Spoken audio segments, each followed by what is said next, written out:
asimbonanga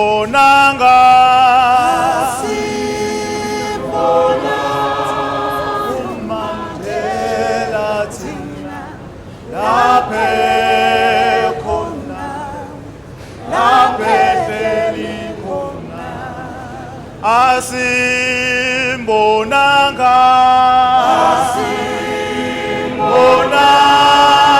uMandela thina laphe khona laphe hleli khona asimbonanga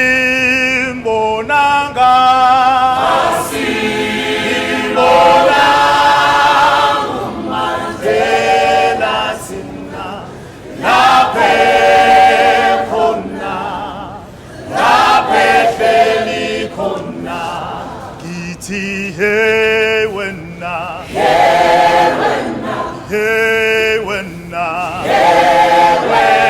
nawe sofika nini la sakhona kithi hey wena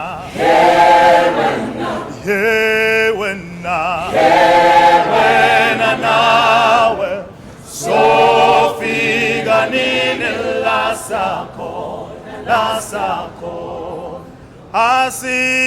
asimbonanga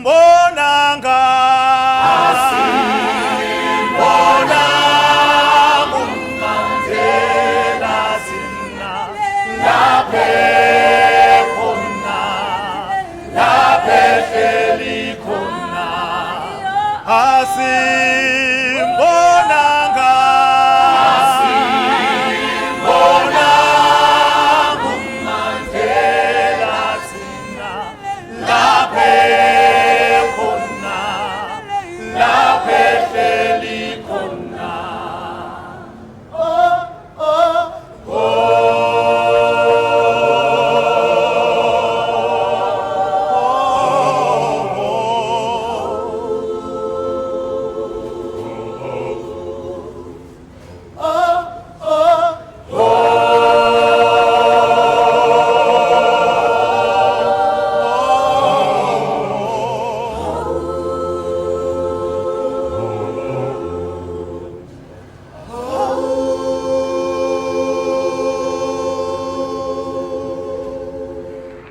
Our struggle is a truly national one. It is a struggle of the African people, inspired by our own suffering and our own experience. It is a struggle for the right to live. During my lifetime, I have dedicated my life to this struggle of the African people. I have fought against white domination, and I have fought against black domination. I have cherished the idea of a democratic and free society in which all persons will live together in harmony and with equal opportunities.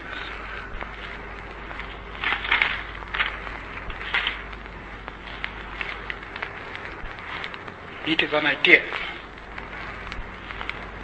for which I hope to live for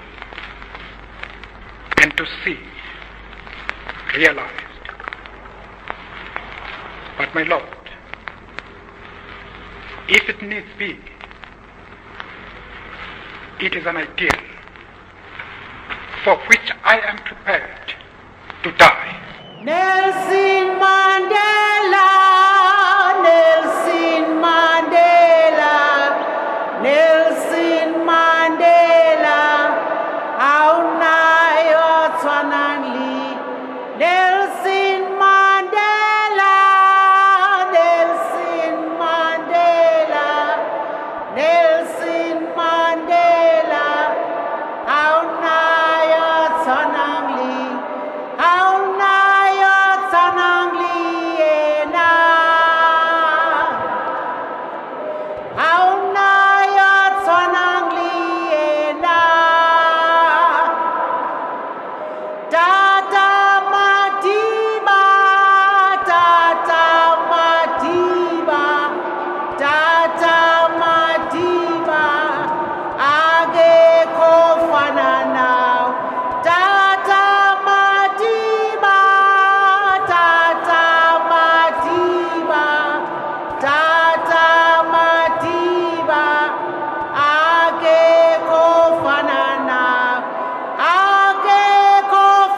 His day is done, is done. The news came on the wings of a wind reluctant to carry its burden. Nelson Mandela's day is done. The news expected and still unwelcome reached us in the United States, and suddenly our world became somber. Our skies were leadened. His day is done. We see you, South African people, standing speechless at the slamming of that final door through which no traveler returns. Our spirits reach out to you, Bantu, Zulu, Xhosa, Boer.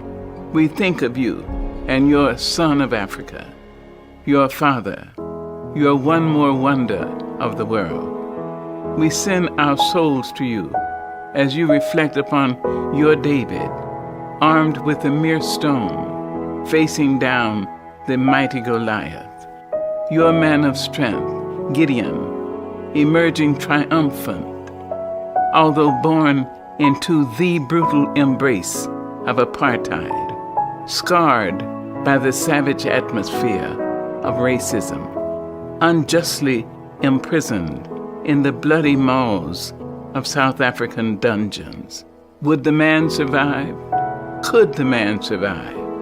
His answer strengthened men and women around the world.